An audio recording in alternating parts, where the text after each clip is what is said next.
You people always late. That's what she spat before boarding. 2 hours later, he was saving her life with his bare hands. The morning fog in Southside Chicago clung to the cracked sidewalks and graffiti-tagged bus stops like it knew something terrible was coming. Darnell Hughes adjusted his faded navy cap and looked at his reflection in the dusty windshield of the 25 Halstead line.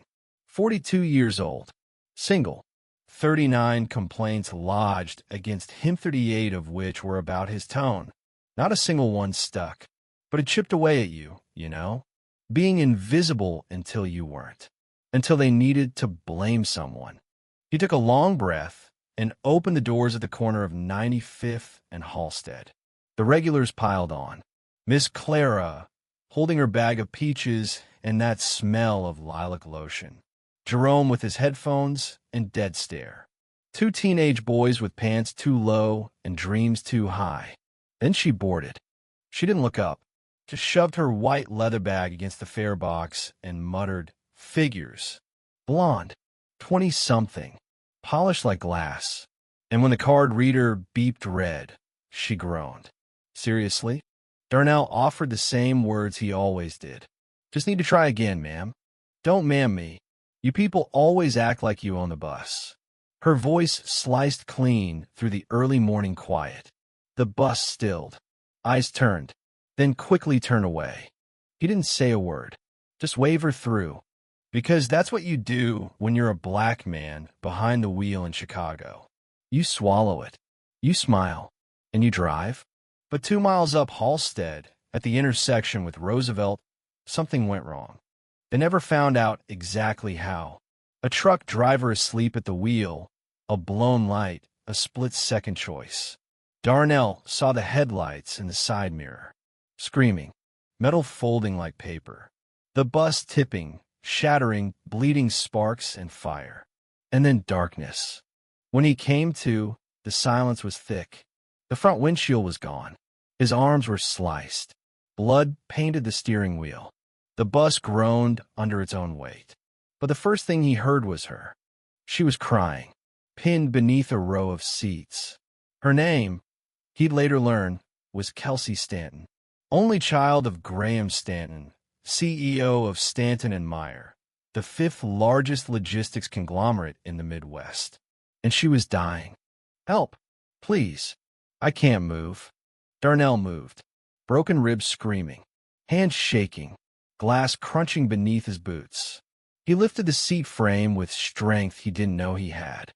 Her leg was bent wrong, twisted in ways legs weren't meant to bend. Her face pale, her mouth stained red.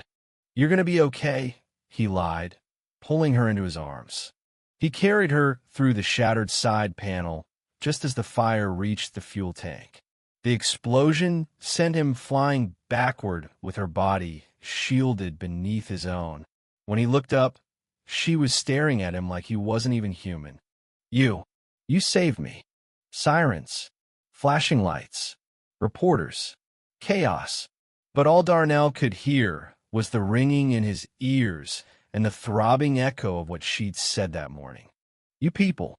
The story hit the news cycle within hours. Hero bus driver saves CEO's daughter. By the next morning, his name trended nationally. For a day, Darnell Hughes was a hero. Until they dug. The news anchors smiled tight when they reported his past write-ups. An employee with a complicated record. Comment sections boiled. Shouldn't have been driving that route. Affirmative action hire. But he's just in it for the money. But Kelsey did something no one expected.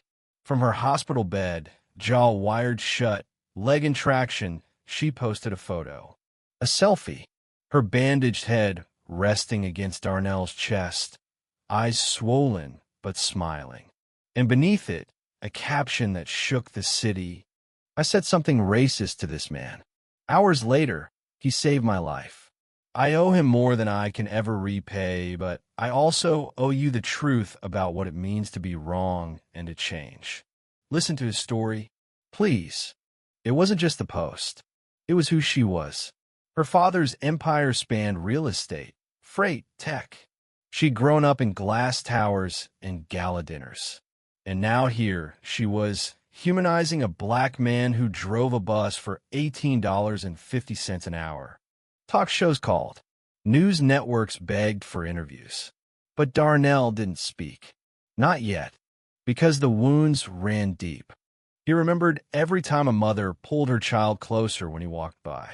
Every time someone assumed he was angry when he was just tired. Every promotion he didn't get. Every smile he forced.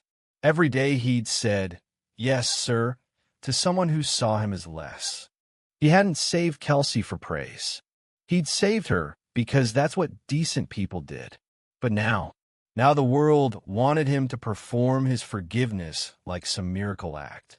Graham Stanton visited him at the hospital, a tall, graying man with stiff hands and a tighter smile. He offered a check, a very large check. "I want to thank you personally," Graham said. "You saved my baby girl."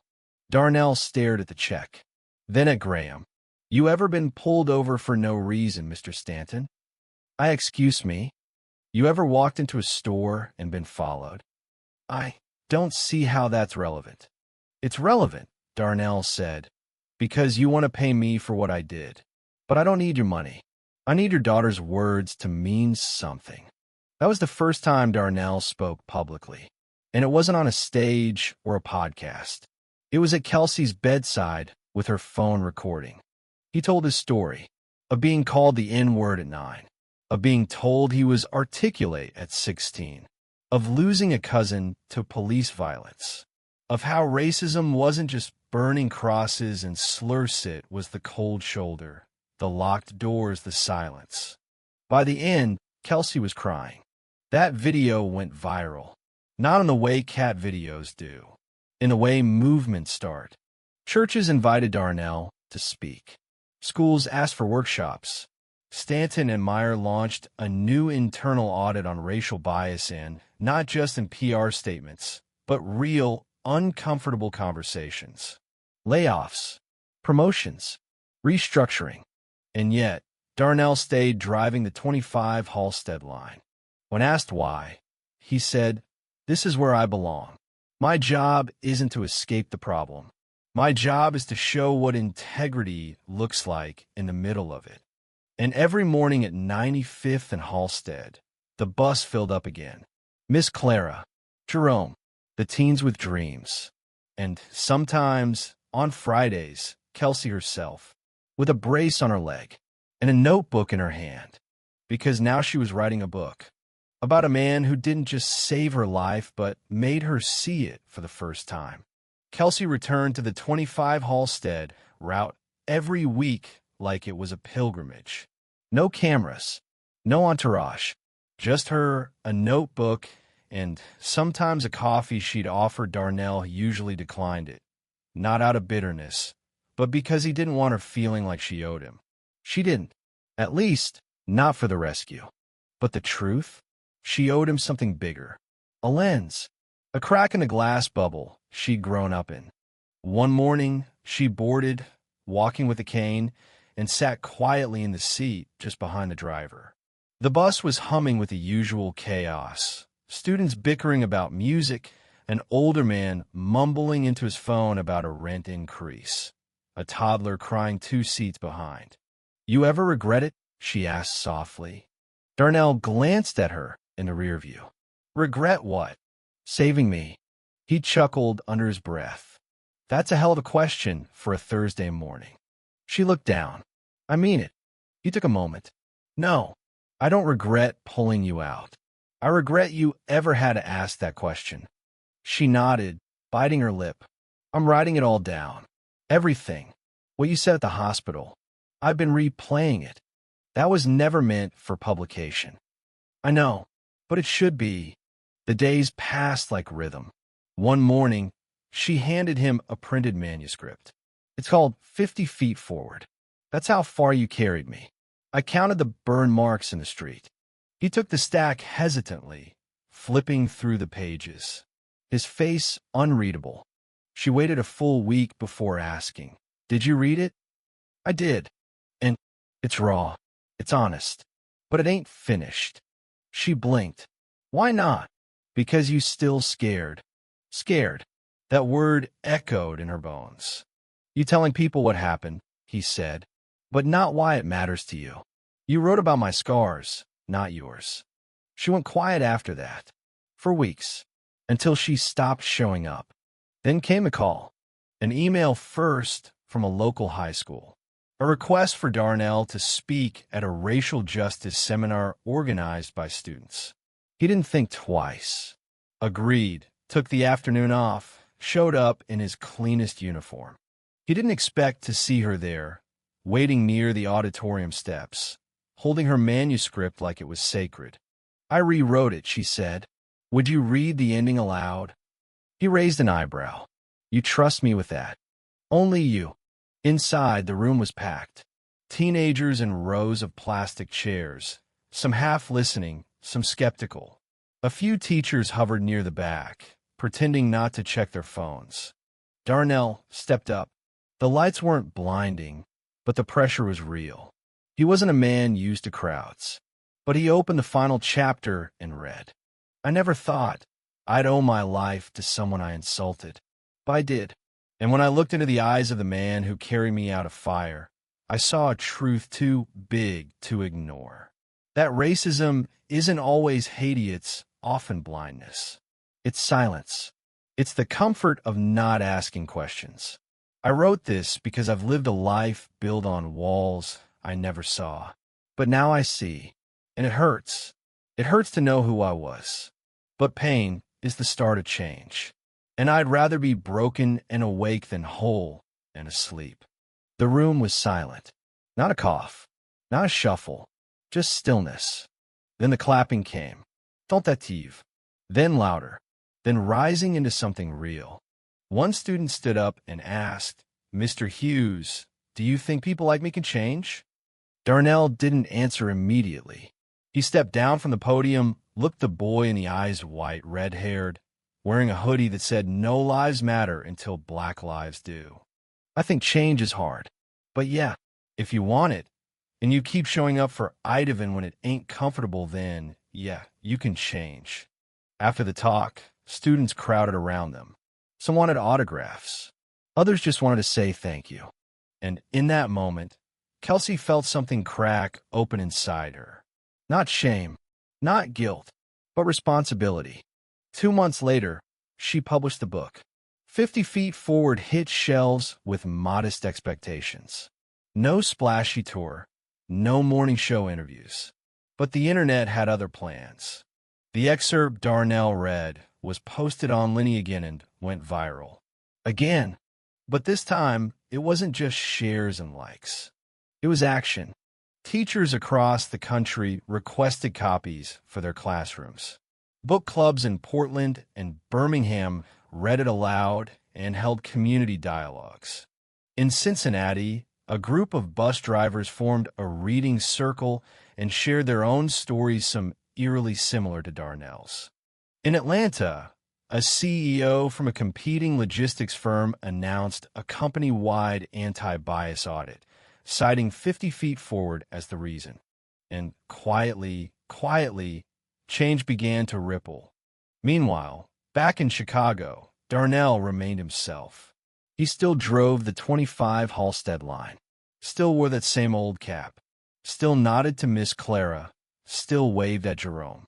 But people looked at him differently now. Not as a hero, but as a person. And it is said once was all he ever wanted. One icy morning, Darnell arrived at the bus depot to find a letter in his employee mailbox. He never got letters. Bills? Sure. Threats from the CTA during contract disputes? A few, but never letters. The envelope was cream-colored, thick, handwritten. It read, Dear Mr. Hughes, after reading your story, my son came to me and said, I didn't know bus drivers could be heroes. That broke me. I'm a judge. I've handed down hundreds of sentences in this city. I thought I was fair. Your story taught me I was blind. Thank you for waking me up. Sincerely, Judge Mariah Bostic. He folded the letter slowly. Change, he thought, wasn't loud. It was quiet. It was in letters, in students, in white girls on buses with broken legs and open hearts. One evening, standing in line at Mariano's, he noticed a man in a Stanton and Myers suit arguing with the cashier over a price mismatch. Darnell stepped forward calm. "Sir, if the difference is $1, you could just let it go." The man turned, irritated. "What business is it of yours?" Darnell smiled. "Just trying to make your day easier." The man paused, studied his face. "Wait, are you?" Darnell just nodded. "Yeah." The man's face softened. "My niece read your book in school. She said it made her cry. She never cries."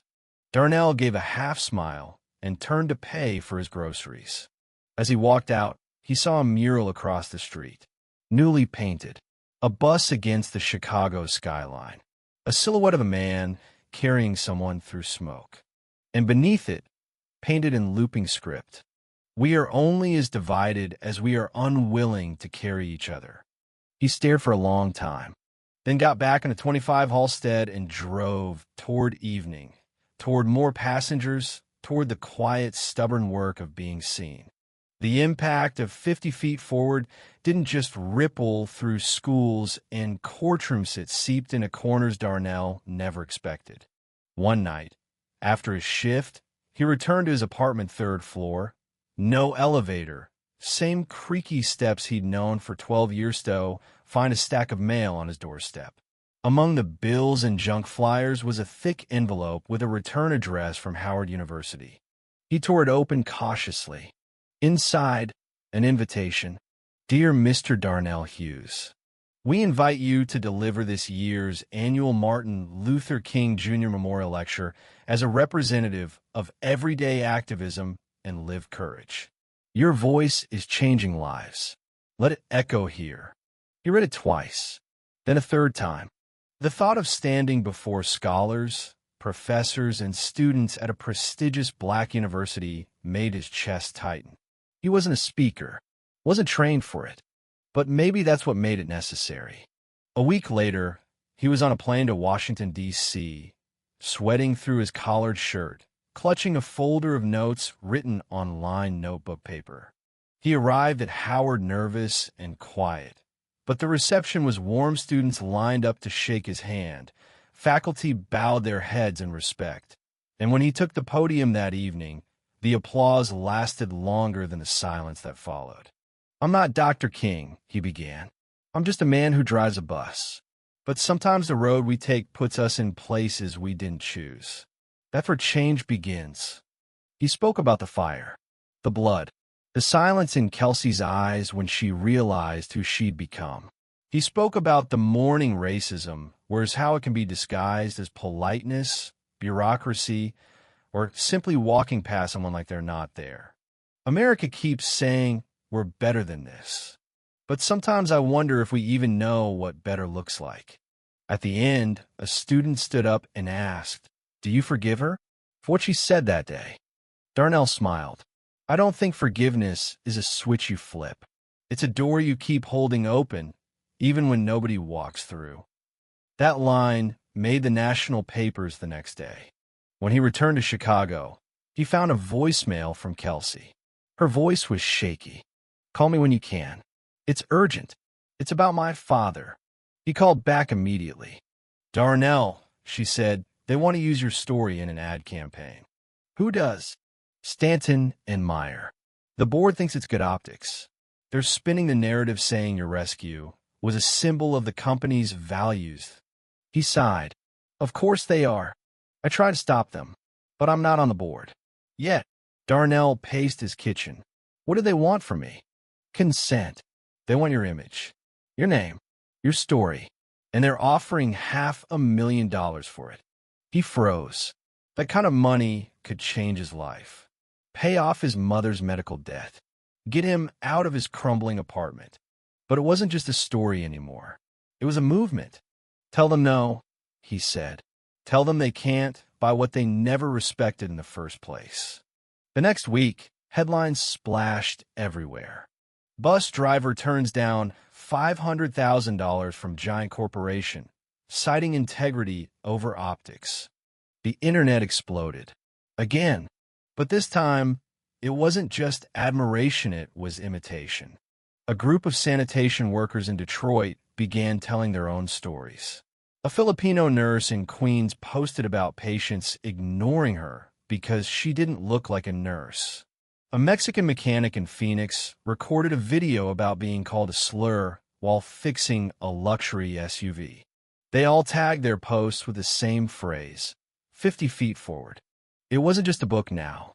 It was a declaration. One evening, as snow began to fall, Kelsey met Darnell at a diner near the University of Chicago. She looked tired, more so than he'd seen her before. "They offered me a seat on the board," she said, sipping her tea. "And I took it." He raised an eyebrow. "I know. It's complicated. But if I don't sit at that table, someone worse will." "You're not worried they'll use you?" "They already have," she said. "Now I'm using them." He looked at her for a long time. She wasn't the same girl who'd spat at him on the bus. She wasn't even the same woman who'd written that book. "Be careful," he said. "I will. And if they ever make you choose between speaking truth and keeping your seat, I'll burn the damn table down," she finished. He grinned. They didn't talk about the crash that night, or the hospital, or the blood. They talked about policy, voting, boardroom silence, street-level hope. And when they left the diner, walking together past snowdrifts and closed storefronts, a few people stopped them. "Thank you," one woman said. "For what?" Darnell asked. "For showing us it's possible." Months later, during a mayoral candidate's rally in Grant Park, something unexpected happened. As the candidates spoke about revitalizing communities, a group of students rose to their feet holding signs that read, "Where's 50 feet forward in your policy?" The crowd stirred. The speaker stammered. Darnell watched from home, coffee in hand, jaw slack. The next morning, his phone rang off the hook.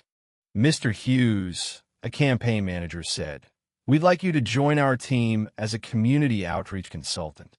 He declined. Another call, another offer, another refusal. "I don't want a title," he said to one eager staffer. "I want a standard." It was Kelsey who finally convinced him to say yes to something. "Start a foundation," she told him. "Fund small changes. Big hearts. Give out grants to janitors, bus drivers, cafeteria workers, people who never get thanked." He liked the sound of that. He named it Feet Forward Foundation. Its mission: support everyday acts of moral courage. No applications, no essays, just nominations from peers. Within a year, they'd funded 200 people in 14 cities. And Darnell never once took a salary. He still drove the 25 Halstead line because he believed showing up mattered, that being visible mattered, that some messages only resonate when a messenger doesn't leave. One afternoon, a young black boy no older than 9 boarded with his mother. As they swiped their fare card, the boy looked up at Darnell and whispered, "Are you the guy from the book?" Darnell smiled. "Yes, I am." The boy nodded seriously. "I told my class I want to be like you."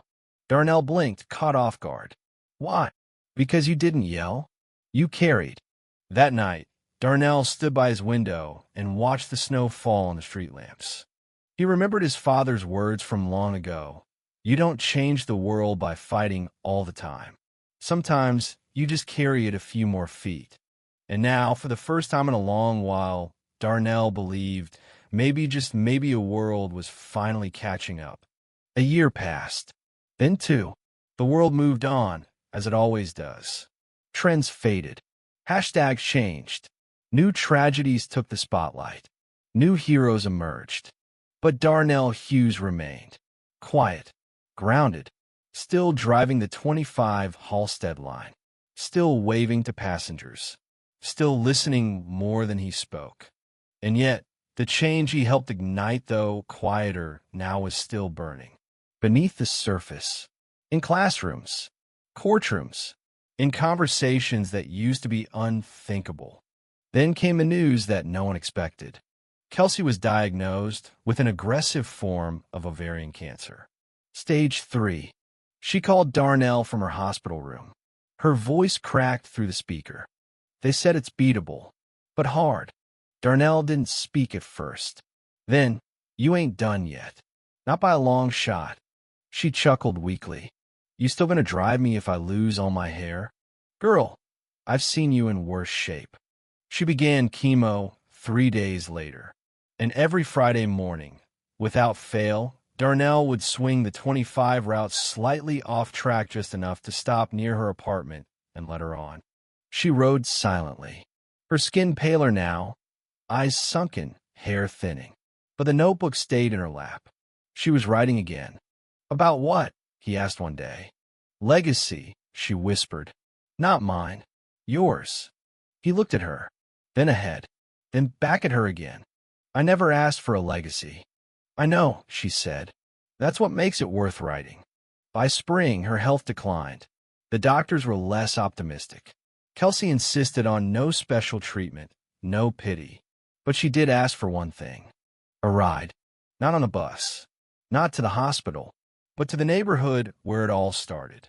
Darnell drove her himself in his rusted old Chevy, down 95th Street, past the first apartment he'd ever rented, past the church he no longer attended but still respected, and finally, past the exact spot where the crash had happened.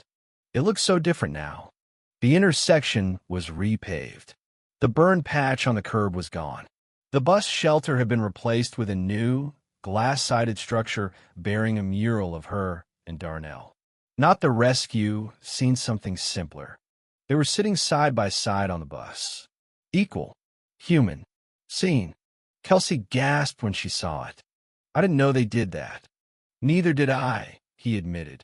They sat in silence for a long time, the sun dipping low behind the skyline. You think we made a difference? She asked. I think we started one, he said.